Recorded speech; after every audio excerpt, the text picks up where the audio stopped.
Hello. Hope you hear me. I'm just gonna give it another minute or two. We don't have too many participants yet, so let's wait. Minute or two.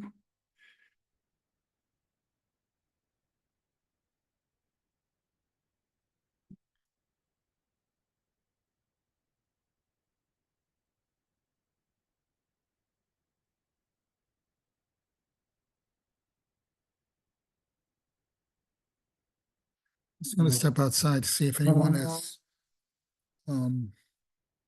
outside, maybe doesn't know where we're meeting. Hold on. And then we'll start right away afterwards.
Okay.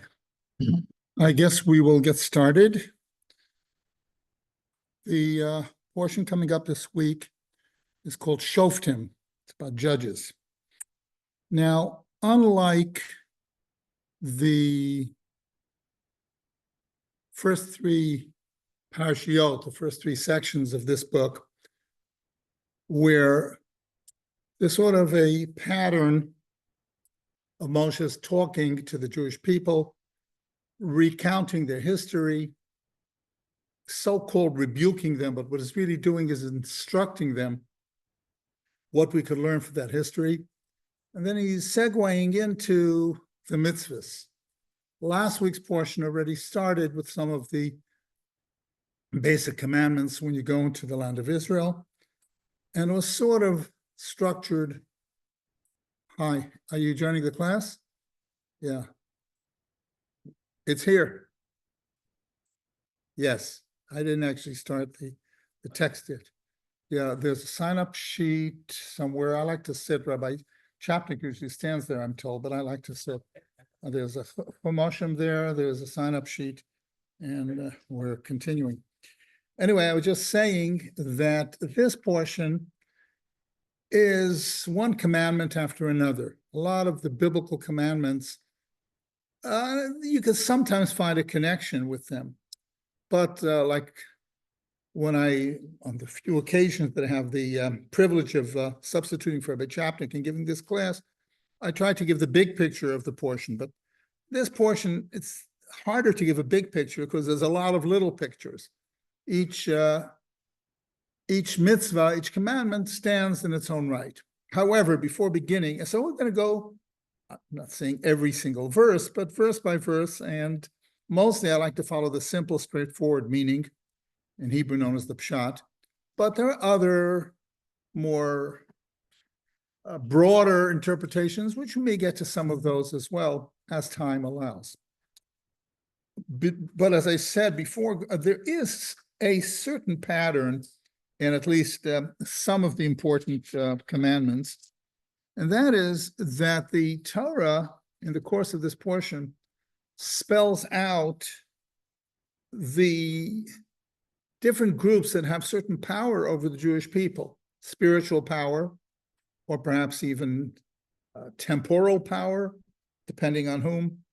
And it sets the limits and defines exactly what that power is, or perhaps exactly is too exact of a word, but it does define to a certain extent. Oh, by the way, yeah, I have Chumashim available when I do sentence by sentence. I have the stone Chumash. I don't know, people on the Zoom, if you have that, that's the one I'll be referencing to if you want to read for yourself the passage. However, the powers that are discussed is the judiciary. That's how it begins, that you set up judges in every community to decide questions and issues. Then you have an authority more than the ordinary judges.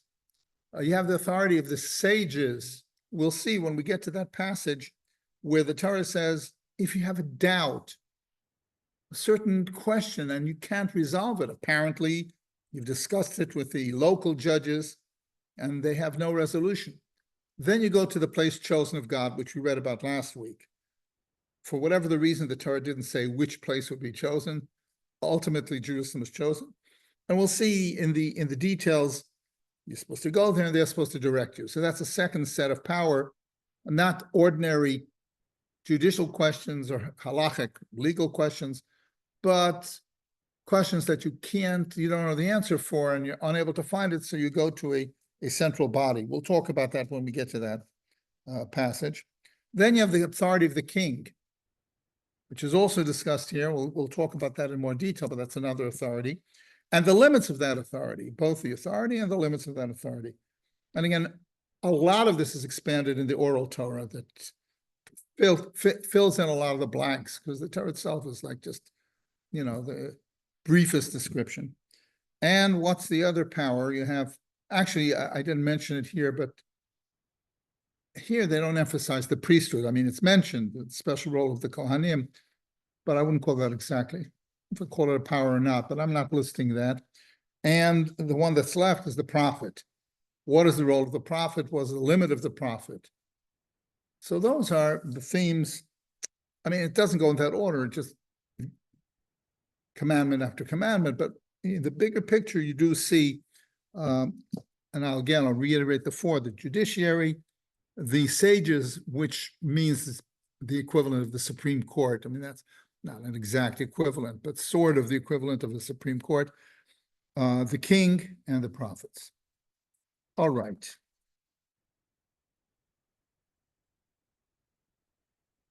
Now, if you want to follow, we're going to go through many of these mitzvahs as much as time will allow. Right in the beginning, page 1024 in Hebrew, 1025 in English. So it talks about you should set up judges, the officers, and they should judge as translated here, a righteous judgment. That's their responsibility. So as I said, each group is given their limitations, as in sentence 19. You shouldn't pervert judgment, you shall not respect someone's presence, shall not accept a bribe, etc. Righteousness shall you pursue. It's a famous passage. In Hebrew, it's tzedek tirdov. That's chapter 16, pasuk 20. All right. So that's how this opens. Rashi is an interesting interpretation. Oh, I hope the Zoom didn't back out. The screen went black. No, we're still here. Rashi has an interesting interpretation. By the way, welcome to all of the Zoom people. Some of you I know, some of you I don't. In case you don't know, if you're a new person, I'm substituting today for Rabbi Chapnik, not next week. There will be no class next week, and then afterwards, Rabbi Chapnik will be here again. Citron. My name is Chaim Citron, Citron. Not quite like the car, almost like the car, like the European car. All right. So what does it mean, the doubling righteousness? Of course, the simple meaning of that is when you want to emphasize it, you say it twice. There's a Talmudic teaching somewhere that if the Torah repeats under certain circumstances repeats a word, it means an oath. By saying it twice, it makes it stronger. So the simple meaning of tzedek, tzedek, pasuk 20, righteousness, righteousness, is for emphasis. Rashi is an interesting interpretation. Find a good court. You want to go, I mean, not everyone is equally competent. Not every judge is equally competent. It's the responsibility of the community to select proper judges. But it's also the responsibility of the litigant to find the court that he or she feels is the most competent, the wisest. People are different. That's an interesting interpretation by Rashi. The Ibn Ezra, the big three, by the way, the big three commentaries in the stone, they only have the Rashi, which is not translated in the stone Chumash. The Ibn Ezra and the Ramban, those are Rashi, Ibn Ezra, and the Ramban, and I often quote them. Righteousness you should pursue is addressed to the litigants. Sometimes when you have an argument with someone, you want to win no matter what. And sometimes maybe you see that you're wrong. You want to overlook that because you're prejudiced for yourself. So that's why it says, according to the Ibn Ezra, you guys, you're not just looking to win a case, you're looking for righteousness, and you have to concede if you're righteousness, you have to concede and be open to the truth. That's an interesting interpretation. All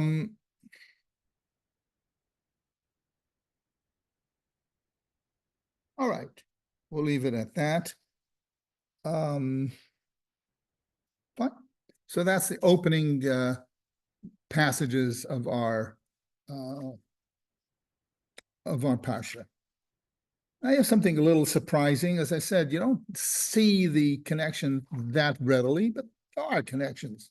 Look at verse 21.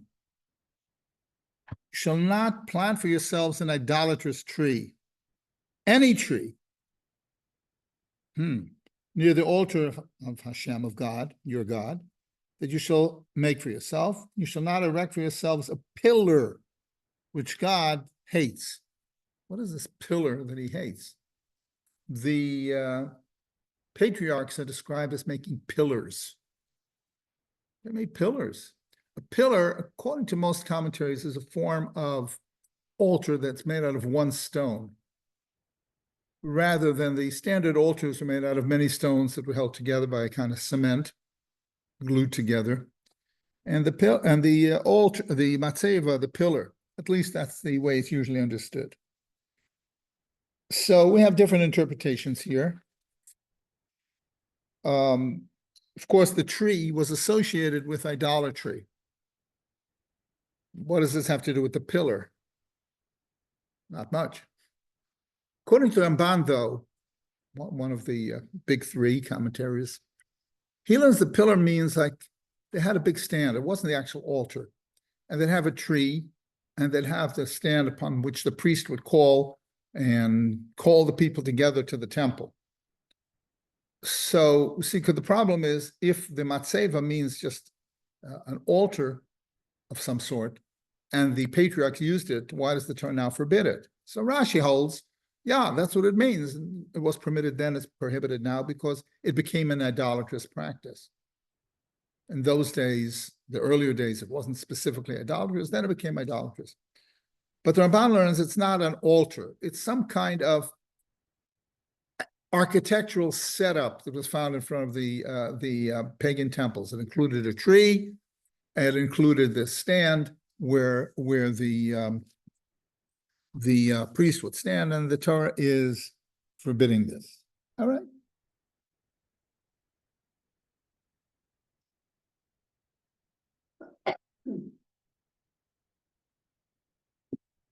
All right, so that is this on a simple level. You don't see a strong connection, but the Talmudic connection is if you set up a judge who's incompetent, if the for political reasons, you appoint a judge and he's not competent, it's as if you're setting up an idol. I mean, that's not the simple meaning of the text, but you can read that, like the different levels of reading into a text. All right. Let's continue. 17:1. Do not bring a blemished animal to God, because this is an abomination. All right. In those times, of course, they would bring a sacrifice as worship to Hashem. In the prophet Malachi, he talks about, this was in the second temple, talks about the people bringing sacrifices. They would bring, of course, an actual blemished sacrifice is forbidden, but they would bring something technically that wasn't blemished. It was old, it was sickly, it was weak.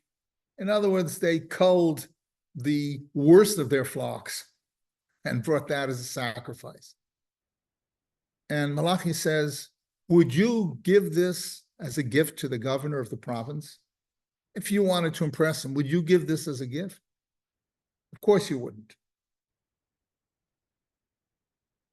So what that's talking about, in addition to literally the blemished animal, which is disqualified, something that's not even blemished, but that's inferior quality.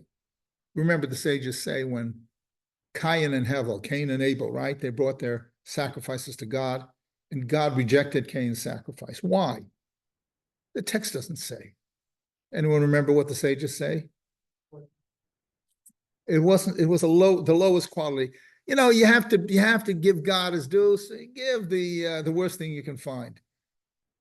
Whereas the passage does emphasize that Abel brought the firstborn and the best of his lambs. It's implied sort of the kind did not. All right, so that's an example of that. And you know, the attitude, there's an attitude that you should always give the best. For example, the Rambam writes, poor person, you want to give him some clothing. You find it good. You don't give him the junk clothing that you're ready to throw out. You give him something really, really good. You give him the best. A poor person comes in to eat and says, okay, let me see. I'm saving the chicken for supper. I'm gonna have some leftover cold rice. Here, you're hungry, eat the rice. Now, you give him the best. So the idea, which is here, that is not in the text here, but it's expanded on in Malachi and by the sages, when you're doing something, you don't do it to fulfill your obligation minimally. To get it over with, I'll do it. You do it the best way, both in the obligation of a sacrifice to God or whatever else.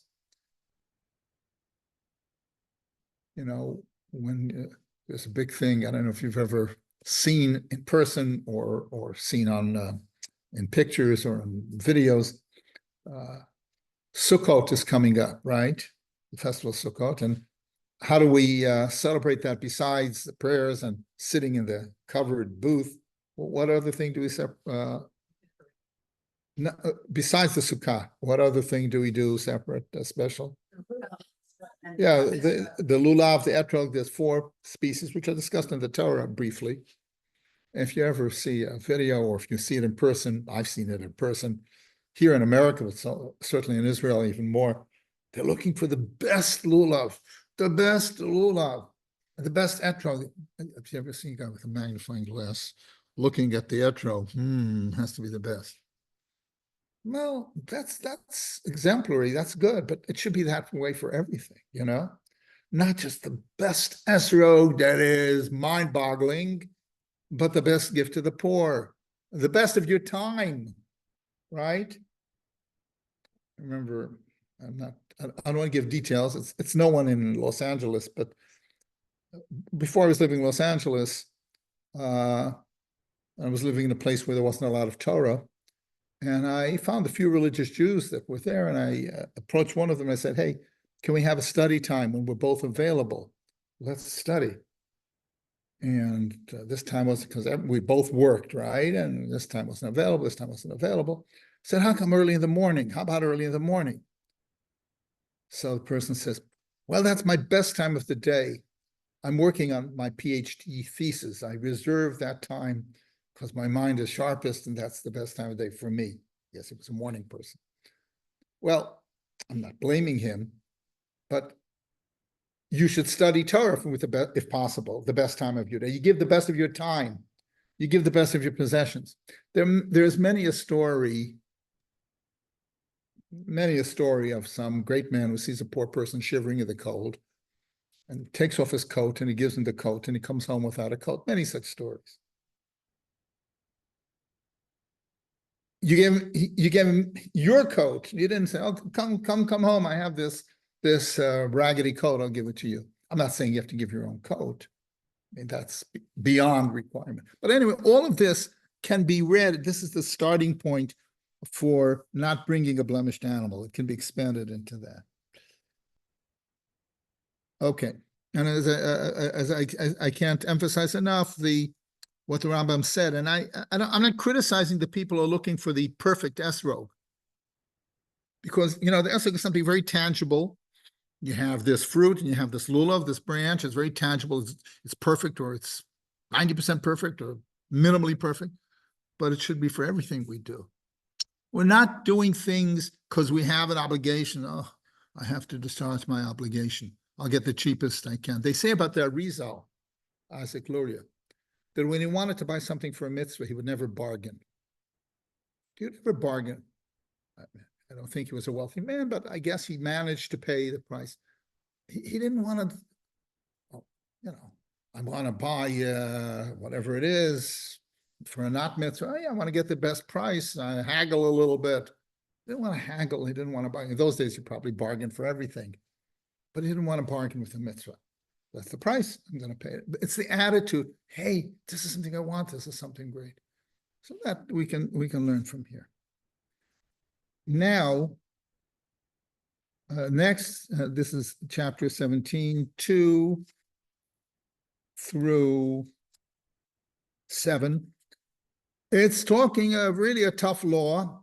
If people worship idols, both whether a man or a woman, whether it's the sun, the stars, or anything else, and you have to invest, and it's a capital crime, and it's punishable by death.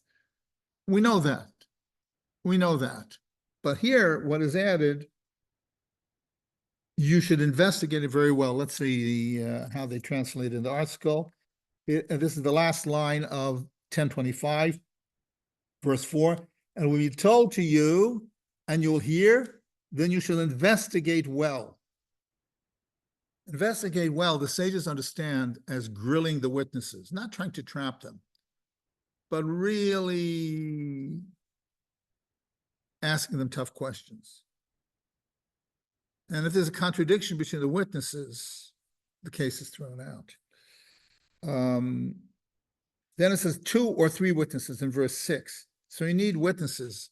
You never put someone to death by one witness, 2 or 3. If 3 witnesses if 3 witnesses testify and one of them proves to be lying, you throw out the whole case, even though 2 of them are right. You have to have, they really worked hard to find the truth. And that's, so even though the Torah has a harsh punishment here, but it adds these laws of investigating very well, and also 2 or 3 witnesses. When was the last time this punishment was used? Probably in the earlier part of the Second Temple. At the later part of the Second Temple, they stopped doing capital punishment. They felt they weren't in control of the people. You can't do something that people aren't going to listen to you anyway and rebel. People have to accept it. People have to accept the authority. When the authority of the court was being challenged, there was civil wars, there was unrest, and there was, the Romans were there. When the authority of the courts were being challenged, it's like making a law that can't be enforced. You wouldn't be able to, but when they could, they did. There was a big argument among the early sages if you should make every effort to find someone innocent, for legal technical reasons, or you just go through the regular judicial process, and if he's guilty, you punish him. So there was an argument, and was never resolved. There are different points of view, how hard. Some held only under the most extreme circumstances should you practice it. You should always find some loophole to free the prisoner. Others said, no, you don't look for loopholes, you look for justice. So there were different attitudes. There were different attitudes of the Savior. Yeah, a lot of these things still exist till today. But what's important is that in theory, if you do a heinous crime, it is punishable by death. I always mention violating the Sabbath, if it's a Torah violation, is punishable by death. We don't have a court. We didn't have a court for well over 2,000 years. Nobody's going to be stoned for violating the Shabbat. But knowing that it's such a strict thing encourages the person to keep the Shabbat meticulously and properly. Nobody's going to actually punish him.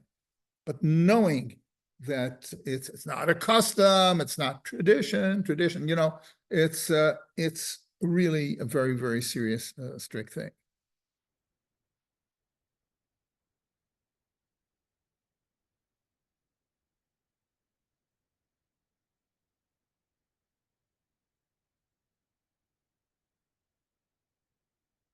All right. Now, the next group of sentences, it doesn't look so overwhelming, but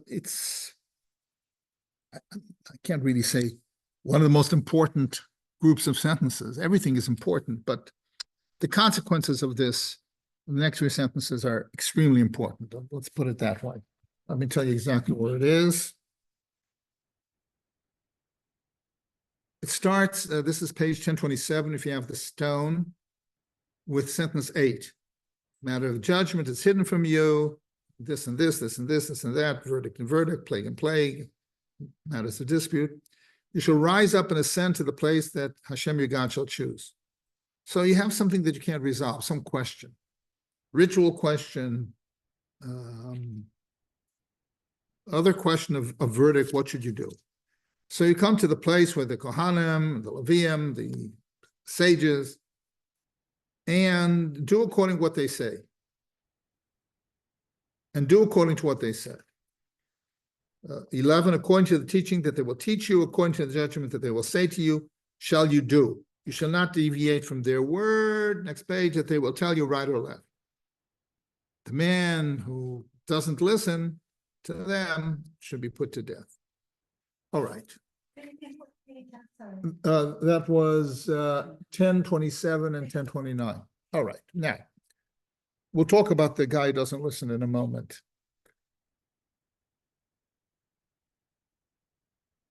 The Torah only tells us the outline of what we should do, the mitzvot. I mentioned the Sabbath before. Don't work on the Sabbath. It doesn't exactly define work. It implies this, it implies that, but it's not exactly defined. The same with all the other mitzvot. I think in last week's portion we read, you can slaughter the animals I commanded you, implying that there's a way to slaughter an animal. But it doesn't give the details. Now, there's an oral tradition that the sages had, explaining a lot of these unexplained things. But in addition to the oral actual tradition, there are things based on interpretation. There are methods of interpretation, logical methods of interpretation. And that's sanctioned by the Torah. That's what the court does. Why don't they know the answer to this question? Well, that they're coming to the sages. If there is a clear tradition, they would know, presumably. It's something based on other factors like interpretation. Who has the right to interpret? Well, the answer is the collection of the greatest sages, which used to be, in Jerusalem until the destruction of the first temple and the second temple. And you have to listen to what they say. This is understood in the Talmud as sanctioning the power to interpret the Torah. I mean, that's pretty much a simple meaning.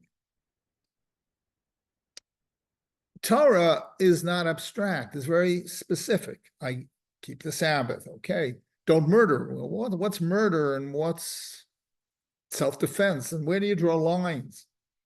Someone is running after you, trying to kill you, and you shoot them dead. Is that murder or is that self-defense? I mean, there are all sorts of questions. And these things are discussed. And there are new questions that didn't exist in those times, questions about technology and stuff. We don't have the Sanhedrin, which was the later name given to this group of sages. But the Torah gives them the authority to decide. There's another authority that's not clear if it's included here or not. The Rambam, Maimonides, holds it's included.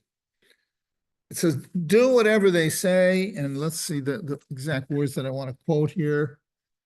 Do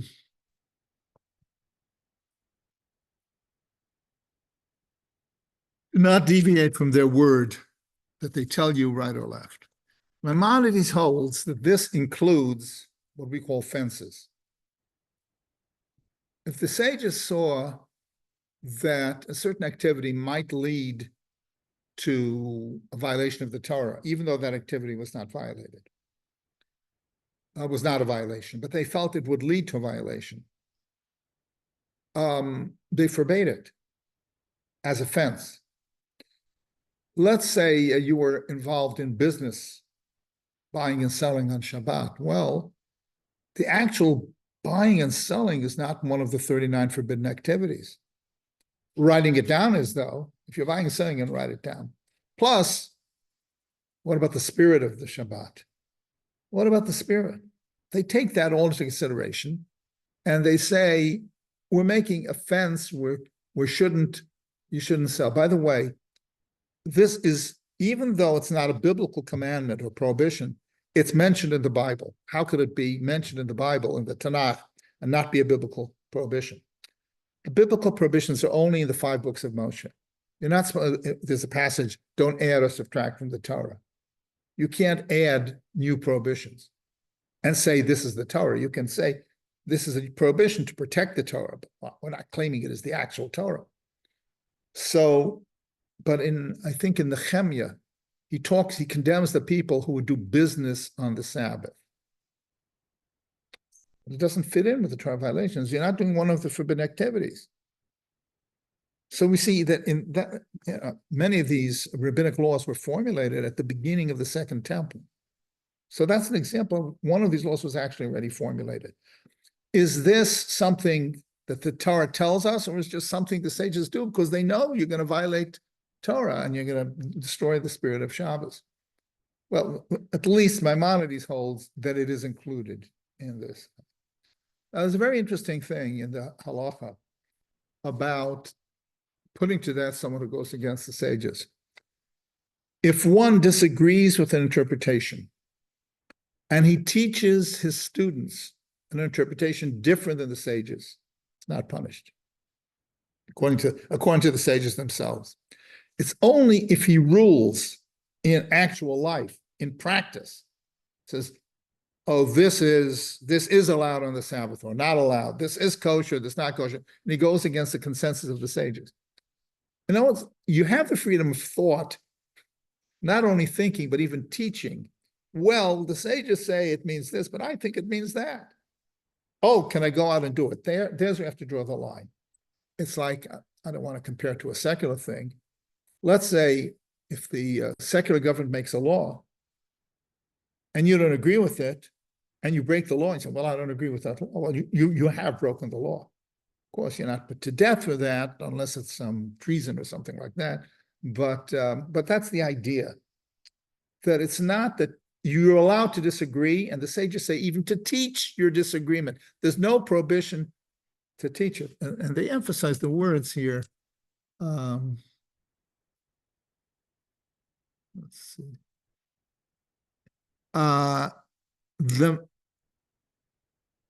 The man that shall act with willfulness. They emphasize act, not disagree, not even teach, but actually act or tell others to act. Okay, so again, this passage is really important. These passages, not so much for the rebellious sage, as they call him. By the way, he has to be a sage. If he's not a sage, and even if he rebels, you don't punish him, because it's not really challenging. because he doesn't know what he's talking about. He's wrong. He's breaking that law. If he breaks a law, you punish him for whatever that law is. Minor punishment, major punishment, that's a separate issue. It has to be only a great sage, because that's challenging authority. That's the simple meaning of the text. You can't challenge the authority of, I don't know if we could call it democratic. It's because they're working with the Torah. But they take a vote. There are the sages. Do all the sages have to agree? Not necessarily. But once the sages rule, that is the law. Okay.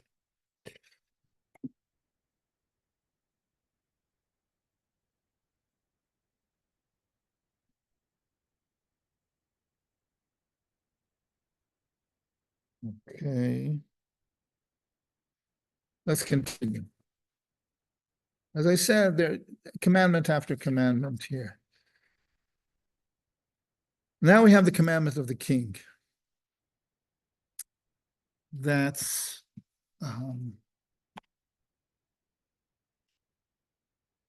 sentence 14, chapter 17. You come to the land that God gives you. You will say, I will set a king over myself. You shall surely set over yourself a king who God shall choose, etc., etc. Then it gives certain limits on the king, negative things. You shouldn't have too many horses. Shouldn't have too many wives. You can have a few wives, but not too many. How many is too many? Well, the sages talk about that, but next time a king asks me that question, I'll tell him, but nobody's a king here. Maybe, potentially. And so that's the negative things. Not take too many wives. Not greatly increase silver and gold for himself. It's very interesting. Well, many leaders, especially of non-democratic countries, maybe even so-called democratic countries, become very, very wealthy, mysteriously. Well, a king, I mean, he's supposed to make the country wealthy and do good for the country, but he's not supposed to have personal wealth. It's amazing. It's an amazing idea. He's not supposed to have personal wealth.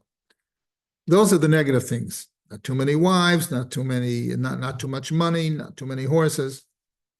Then the positive thing, that he writes 2 copies of the Torah, that's sentence 18. Shall be with him, and he shall read from it all the days of his life. Now, the 2 copies are, there's a mitzvah for everyone to write a Torah, or to at least have a Torah scroll. But he has another one that shall be with him. So the sages say it's a small Torah. I don't know if you ever, you go to a standard shul, the Torah is this big. I mean, have you ever seen a Torah like that big? There are, little Sefer Torahs. So really, you can just hold it. So he is supposed to have it with him at all times. So that the last line of 1029, so that his heart does not become haughty over his brethren and not turn from the commandment right or left. The Torah is the constitution. The king has more power than a king, let's say, than the king of England or a king of most countries today, but it's still a constitutional monarchy. The constitution is the Torah, and the king is bound by the Torah. And the Torah here is urging the king to read this, and this shall lead to humility. His heart does not become haughty over his brother. The king is not, in the ancient times, a king was a god or a semi-god. The king, you have to respect the king and the rules governing the king. Now, is it a mitzvah to appoint a king? From the text that we said, or you can read it again if you want, what do you think? Does it seem to be a mitzvah to appoint a king? It seems to be. Seems to be. In the book of Samuel, the book of Shmuel, what is going on here? Battery is running low. Hold on. Let me see if. No, I plugged it in. Hold on a second. It's plugged in. I don't know why that's happening. I hope that. No, they're both pushed in. We're going to lose you guys soon. It is plugged in. Does anyone know if there's like sometimes there's buttons to turn on the, you know what, I'm gonna first. Reset button. I'm gonna plug it into the Oh, other. let's check to see if this part is, hold on, there's another part that has to be put. Hold on. Can you check? I'm gonna check. Thank you, Sue. Is it attached? Did it Yeah, get? it's attached. Yeah, so that's not it. Okay, let me try plugging it in the other outlet.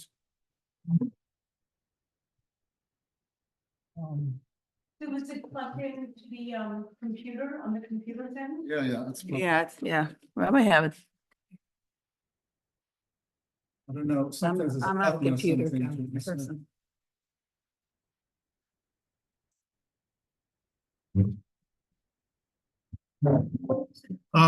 Having problems with the battery here, even though it's plugged in. Yeah. Button on. Can you check to see if the button itself is on the? The button, what? On the outlet? If we lose you, Zoom people, hold on, because we'll look for another, maybe Okay, Rabbi. Thank you. Don't worry. we're just patching now with the, outlet. Do you see any turn on button?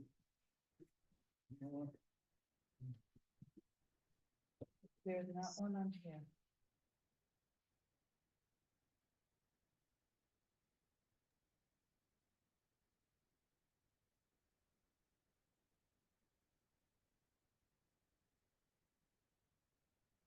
No, it's charging. It's charging. It is charging now? Yeah, yeah, You can tell? yes. Why is it continuing to make that? work? But, yeah, it seems to be Six going back and percent. forth. It's not very good. Hold on, Well, this is on, yeah. so that's fine. There may be a problem with the cable, but I think it's actually charging. How do you, what do you, how do Okay, you see do you this? see this symbol? 6%. Do you see the symbol? Yes. This lightning bolt? Yeah. If I take it off, then the symbol disappears, but when you plug it back in, the symbol appears again, so it should be charging. Yeah, just leave it like this. All right, my friends, we're gonna try our best. I hope, okay, will everyone now recite Psalms for the refuah shalema, the speedy recovery of the computer? All right. So it seems that it's a mitzvah to have a king. And the Rambam, who one of the greatest decisors, says, indeed, it's one of the mitzvahs.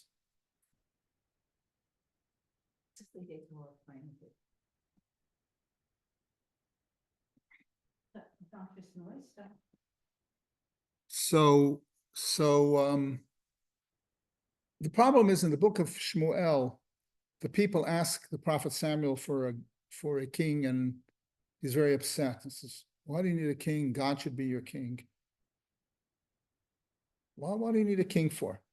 And he's upset, and God says to him, he's a prophet, so God speaks to him and says, okay, they want a king, give them the king. They're not rejecting you. Don't look at it as rejection. They're rejecting me. That seems that a king is a bad thing. So there are some commentaries who say that it's not a mitzvah to have a king. What the Torah is, you could read this two ways. You could read it, have a king and these are the rules. Or you could say, look, if you choose to have a king, these are the rules. You know, one of the 613 mitzvahs is to get divorced. It's one of 613 mitzvahs. Does that mean it's a mitzvah to get divorced? No. If a husband and wife decide to part ways, there's a mitzvah, do it in this way, write a document and do such and so, do A, B, and C, and that's what it divorces. So sometimes there's a mitzvah, if you want to do something. Is a mitzvah to have a slave? No. Slavery is not a mitzvah, but it's one of the 613 mitzvahs is, if you have a slave, this is how you should treat him. If you have a slave and you knock out his tooth, you have to set him free. Those are conditions about an issue. There's no mitzvah to have a slave. You know, with the Civil War, some of the people say, oh, the Bible had slavery. The Torah didn't ban it for whatever the reason, but that doesn't mean it was ideal. There's a situation for the Torah didn't choose to ban it, but it relegated it. And we have the option to ban it if we choose, and which the world did at the end. So you could read the king that way. That, okay, you want a king, there are certain rules, and these are the rules. If you hold that it's a mitzvah, you could say, in the case of Samuel, they wanted the king for the wrong reason. They wanted the king to resemble a non-Jewish king. And as I pointed out, the Jewish king is not supposed to be like a non-Jewish king. He has limitations. He's a constitutional monarch, and he has all of these rules. And Shmuel sensed that they wanted a king for the wrong reasons. So you could defend the position that it is a mitzvah, but their reasons were wrong. All right. Now, something here, someone raised their hand, but I don't know if I can unmute them. I don't know if I want to say something. I don't know how to work this. How do you unmute someone here? You want me to? Oh, wait, I'm gonna unmute. Let's see if that works. No, I don't know. All right. Let's go. Rabbi Citron, Oh, there you are. You were magically unmuted. Yes. you just answered my question, which was when you said that the king in the olden days was a god or a semi-god. So you mentioned the other nations other than Israel, not Israel. Right. But the Okay, problem thank is not that the Jews wanted a semi-god, but they were looking at the non-Jewish king as a model for the Jewish king. That might have been their mistake. All right, it's getting late. We have a lot to cover. Let's see what we can do here. Let's see. By the way, it says the king should remain humble by reading the Torah.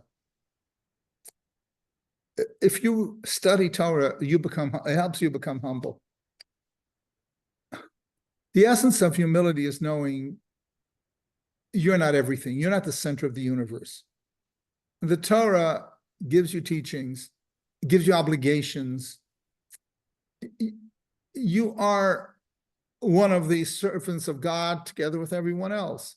You're one piece of the creation together with everyone else, which is wonderful. But you're not the center of the world. So when you learn Torah, which deals with what God is asking of us, last week's portion, or was 2 weeks ago, we had a passage.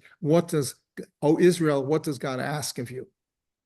God is asking something of us. We're not making all decisions on our own. Torah leads to humility. That's what I would say. Okay, let's continue.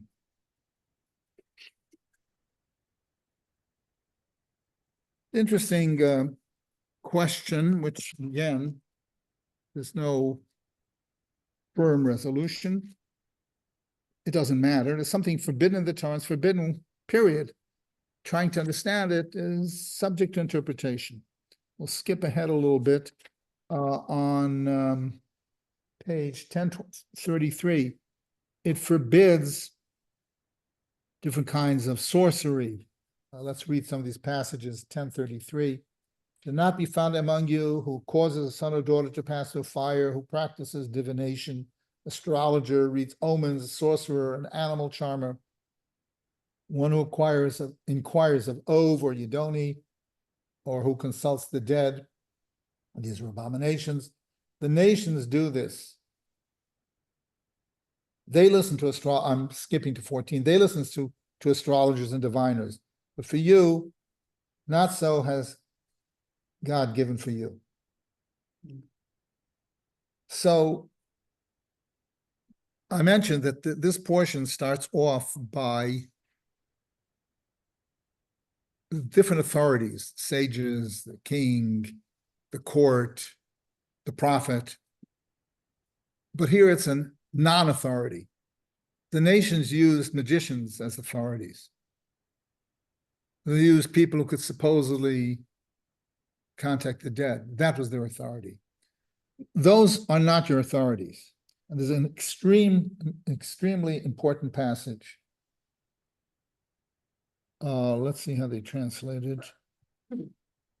That seems, if I may interrupt, it seems so especially important today when we have historically unparalleled access to every idea.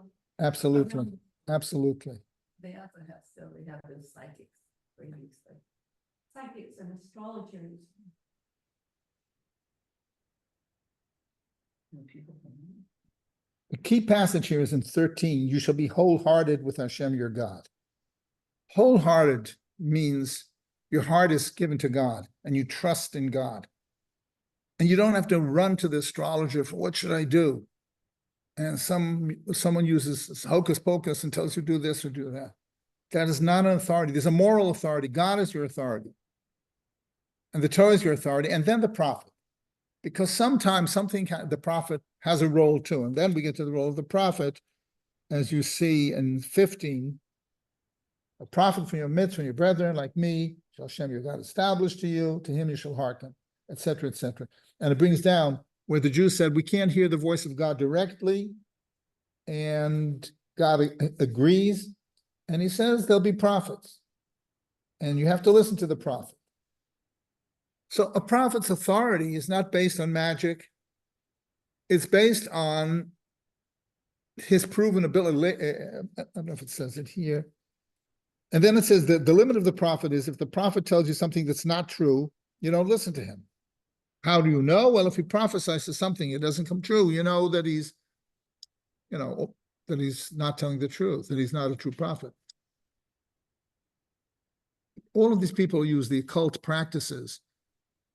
Many times they may be right, but sometimes they're wrong. A prophet can never be wrong. If he's wrong, then he's not a prophet. Now, are all of these occult practices real, or are they fake? Whatever you want. Some say, like the Ramban, that they're real. They really have occult powers to communicate with the dead and other magical things. And but you're not supposed to do that because you're setting up, as I said, bad sources of authority. The Rambam, who's of course a very rationalistic, says no, they're fake. The Rambam writes, I'm paraphrasing him, you shouldn't think these things are true, but the Torah said you shouldn't do them, despite the fact they're true, because you're not supposed to listen to them. No, they're not true. They fool you into thinking you're true. I read somewhere in a book how somebody analyzed these fortune tellers and stuff, and there's a bunch of things they use to convince people, that know what they're talking about. It's been written up, it's been studied, and that's what the Rambam holds. All of these people don't really have the power. Either way, I have I couldn't call him a friend, an acquaintance, who used to be a guru, actually. He had thousands of followers. He's Jewish. That makes sense, a Jewish guru. And he told me about his time in India, and he was really convinced that one particular guru really had powers. I wasn't there. I don't know if I would agree or not, but you could take it or leave it. The point is, that's not our authority. The really important passage is, you should be whole with the Lord your God. Let's see how Rashi and what the Rashi says about that. That passage.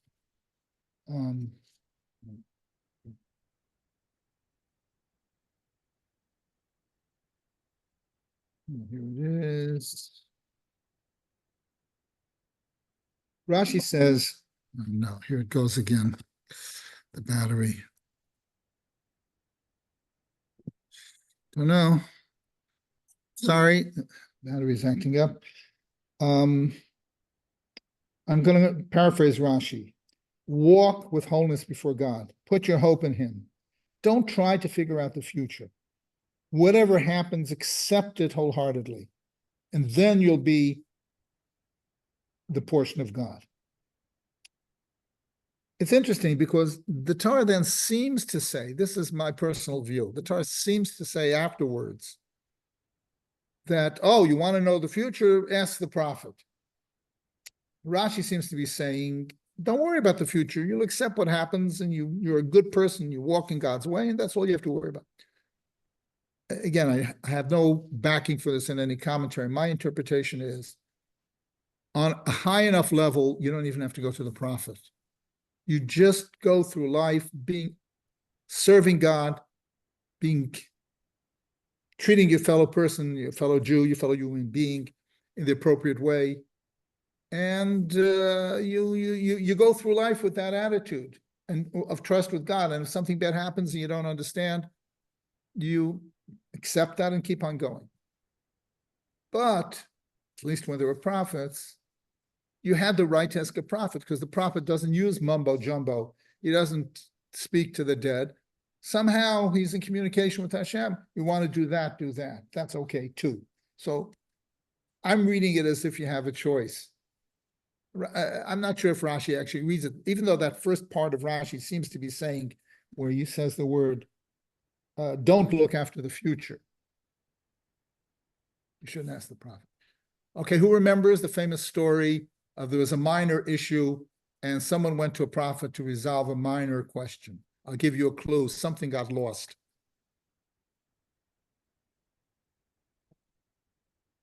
The three donkeys of Shaul's father. Shaul, who later became the first king of Israel, his father lost some donkeys. So Shaul went looking for them. So Shaul went to the prophet Samuel, who was preparing to install Shaul as the king. Little did Shaul know that. And he comes to ask him about his donkeys, his father's donkeys. And Samuel says, I have bigger things for you. Don't worry about the donkeys. The donkeys have been found. Your father isn't worried about you now, what happened to you. He's not worried about the donkeys anymore. And then he goes on. Some people did do that. The real role of the prophet, though, is to inspire. I mean, if you want to be inspired, read the prophets. Read Yeshaya, Yirmiyah, Yecheskel, Treyasa, the so-called minor prophets. You want to be inspired. They're not creating a new Torah. And even though they do foresee certain things, certain big things, the prophets who told you where the lost donkey were are not recorded. The Talmud says only things that are a message for all eternity is recorded in the prophets. So the prophets might have told you where the donkey is. But so on one level, you go to the prophet instead of asking the local sorcerer to find your donkeys. But on the other hand, the real role of the prophet is to inspire, to guide, to teach. And so that's the role of the prophet. I saw an interesting, going away from the pshat, from the simple, straightforward meaning. Kamim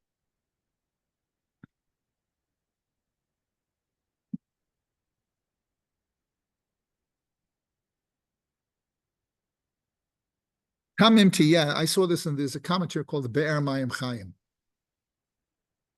The Be'er Mayim Chaim says, behold with God that even what he calls the animal soul,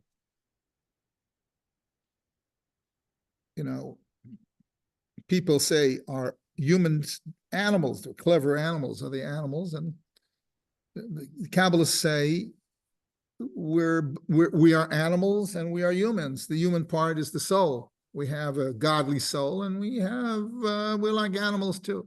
Those are our selfish qualities from the animal soul, just like any other animal.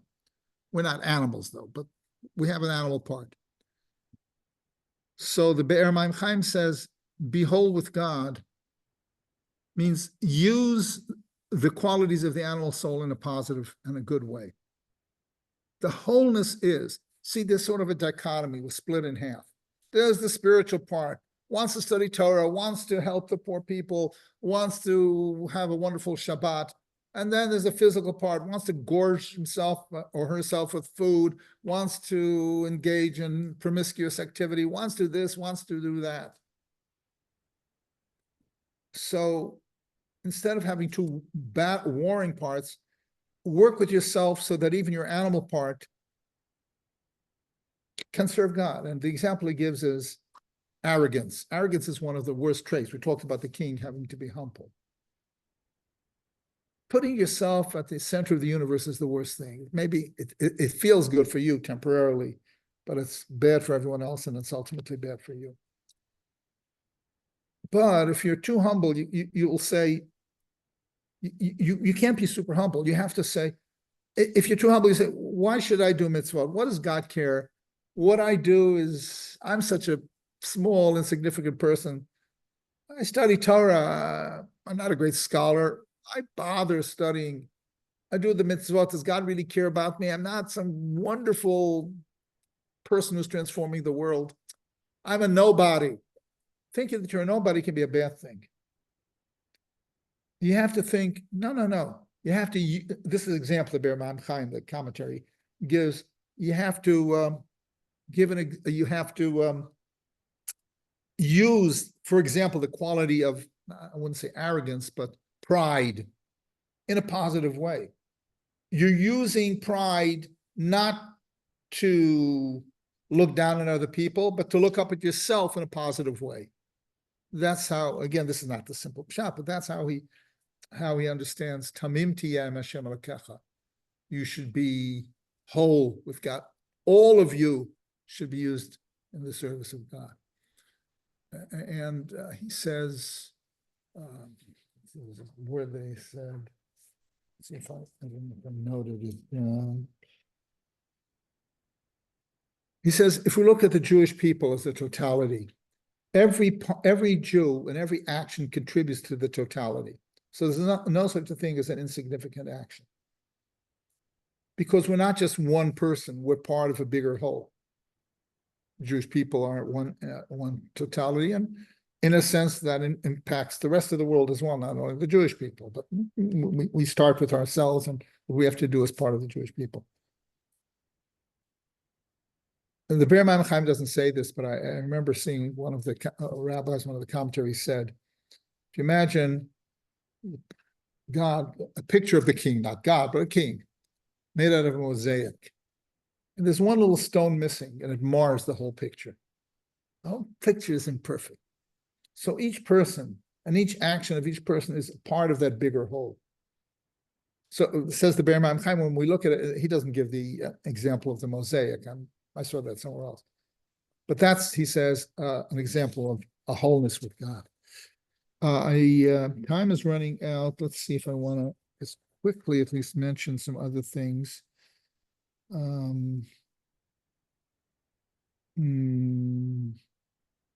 Later on, it talks about a war, and it says, don't be afraid.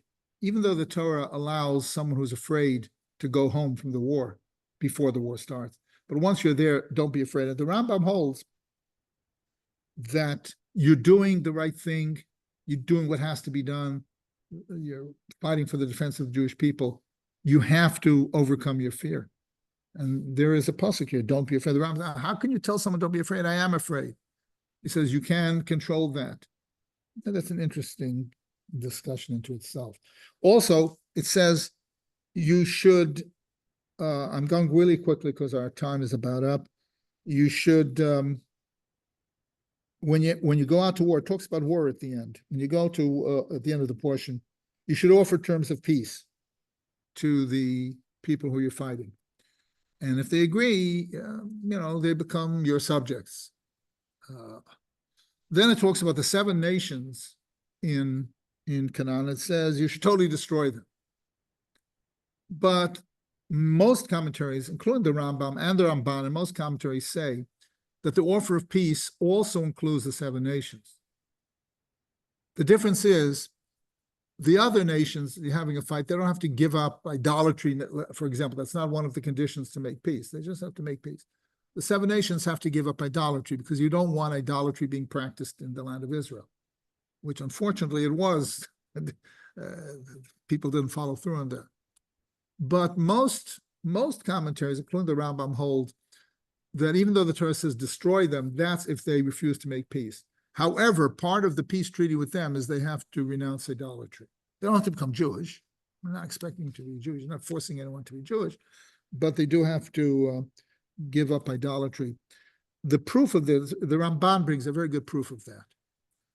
In the book of Joshua, do you remember there was one nation that made peace with the Jewish people, one of the Canaanite nations? Remember what they were called? The Givonim? The Givonim, the Givonites. But the Jews got angry at them because they did it under false pretenses. They pretended that they were from far away, and they made a treaty, and you weren't supposed to make a treaty with the 7 nations. You could accept them but you wouldn't. So the Jews were angry with them for other reasons. But there's a passage there that's later on. It says, none of the nations made peace with the Jews except for the Givonim. What does that prove? That the 7 nations could have made peace. It's a very strong argument. I'm not sure those who hold that you can't make peace with the 7 nations. I don't know how they would deal with that. The Ramban brings it here in the Chumash. It's an excellent argument. If the passage in Joshua says none of the nations made peace except for the Gibeonites, that implies they could have made peace. So that's a very important teaching. Let's see. There is, during war, you're not supposed to gratuitously destroy a fruit tree. And from this is derived a principle of forbidding gratuitous destruction. Baltashchis, it's known as in Hebrew. You're not supposed to destroy things. Oh, what do I need this computer for? Well, a computer, maybe I will destroy it. This battery is giving me a lot of trouble. But I'm angry. I'm going to go and break my dishes. You're gratuitously destroying something. You're not supposed to destroy. Of course, the more liberal Jews who maybe don't take the details of the Torah so carefully as they should, but this they'll take carefully for ecology, and there's nothing wrong with preserving the world. I'm not, God forbid, against that, but I mean, some people choose the things that fits in with their general political view. But it does have a source in the Torah, the idea of not forbidding wanton destruction. How do you define wanton? How do you define? Those are other issues. Anything else? I'm going to end with this. Can I do that 5 more minutes? I think it usually goes to 12:30, right? If you have to leave, you can leave. And if the battery dies, we'll visit it. We'll comfort the mourners. I'll end up with one thing. There's a ritual. If a body is found, person is found murdered, stabbed, or throat is slit, he didn't keel over with a heart attack. He was killed. And you can't find the murderer. There's a ritual of atonement. We take a calf and we kill the calf, and we pray and we say, we did our best. We didn't spill this blood. And that spot is like a memorial. No work can be done on that spot anymore. So each life is precious, that's for sure. On life, it's talking about war. War is not the ideal state, but war is a terrible state. A lot of people get killed. And right after the war, the Torah is telling you, yeah, war happens. In the Messianic age, we pray for a time there's no war. But in the meanwhile, each life is precious. So there's a very interesting teaching, and I have to share with you, and we'll end with that. The sages say, let's see what the text, if it's in the actual text. This is at the end of the Torah portion. I'm sorry, I skipped stuff in the middle.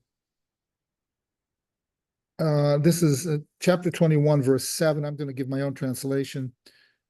And the elders lift up their voice and say, our hand did not spill this blood. Our eyes did not see this. Atone for your people of Israel. Do not let innocent blood be shed. Let this blood be atoned for. Remove all shedding of innocent blood, or you will remove the shedding of innocent blood if you do what is right in the eyes of God. So I think Rashi quotes the sages. Do we think the sages of the Bezdin, the elders of the Bezdin, killed this person? We didn't spill this blood? So it's a famous teaching. A stranger comes to town. Nobody says hello to him. Nobody helps him. Does his business, and he leaves all alone. And then he's alone and somebody kills him along the way. A stranger comes to town, you have to offer him food. You have to offer him shelter. You have to offer him clothing.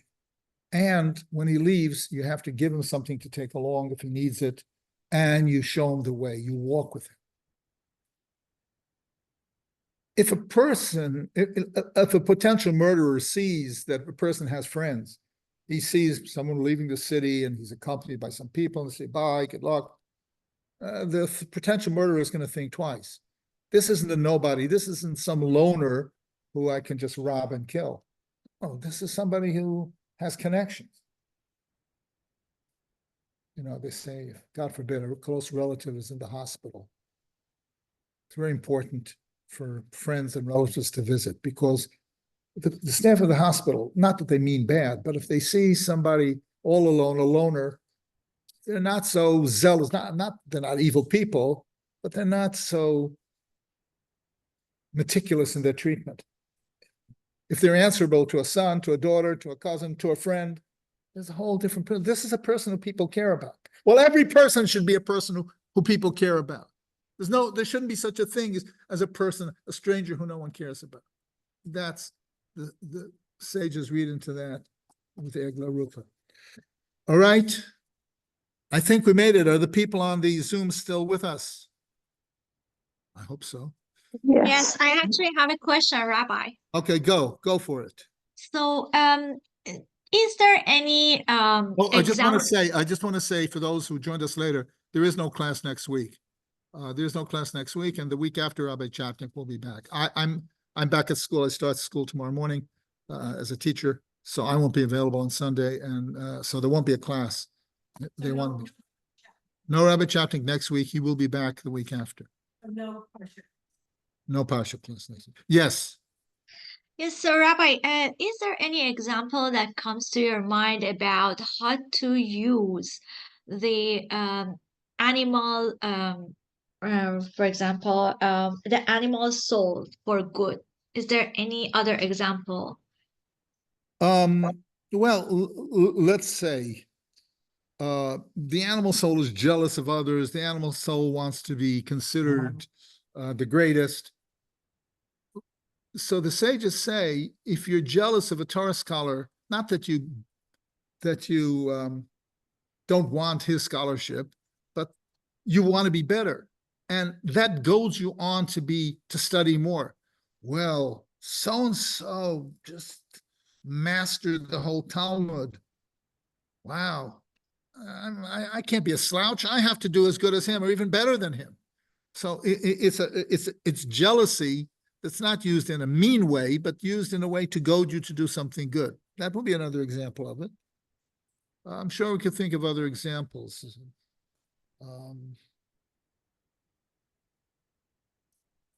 Well, again, let's say the animal soul wants to have pleasure. So if you do a mitzvah in a way that it gives you pleasure, you do the mitzvah because you're supposed to, God said. But it's good that it gives you pleasure because you have more enthusiasm. If you enjoy studying Torah, if you enjoy helping another person, you should help the other person whether you have joy or not. But the human, I wouldn't call it a need, but the human desire for pleasure, you can find pleasure in doing good things. So those are a couple examples. I hope that helped a little bit. Thank you, Rabbi. You're very welcome. Okay, thank you all for joining. I'm sorry about the battery stuff. We made it through the day, and I give a class Monday night in Yaakov in the Agadic parts of the Talmud, the non-legal parts of the Talmud. You could check JLE if you're interested in that class.